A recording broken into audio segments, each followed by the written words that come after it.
Welcome back. Next, let's look at another component of the balance sheet, which is equity. Now, equity is the owner's residual claim on a company's assets after subtracting its liabilities. Equity represents the claim of owner against the company. It includes funds directly invested in the company by the owners, as well as earnings that have been reinvested over time. Now, let's look at the various possible components of equity.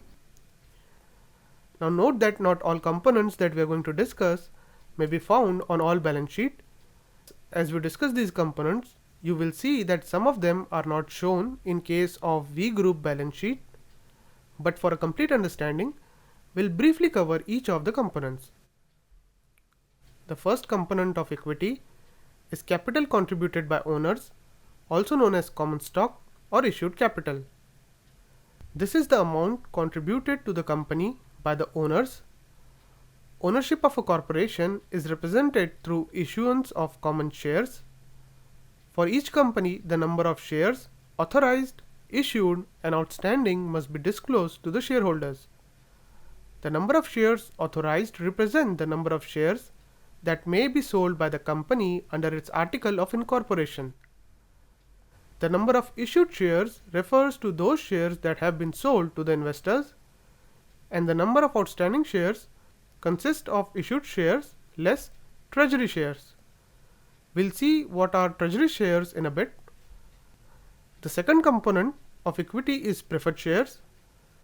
Preferred shares have rights that take precedence over the rights of common shareholders.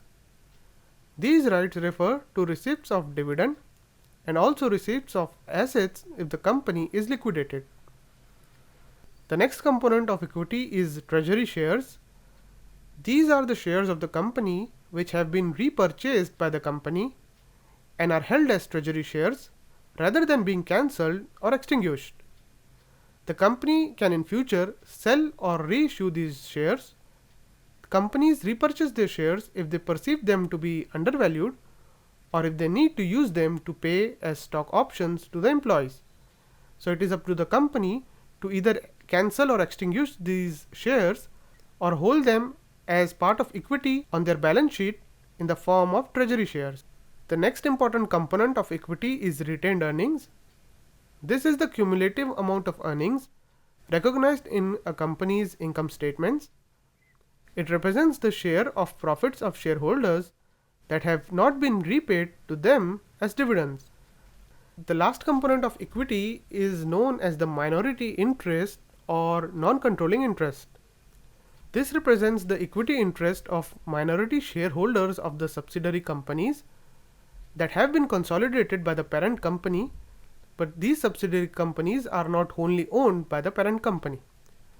So while all assets of the subsidiaries are included in the consolidated balance sheet, in order to represent the fact that the parent company does not wholly own the subsidiary, in the equity section of the balance sheet, a section known as minority interest is created to represent the share of minority interest shareholders. Now with this, we have broadly seen the various components of a balance sheet. In the next video, we are going to briefly look at the income statement.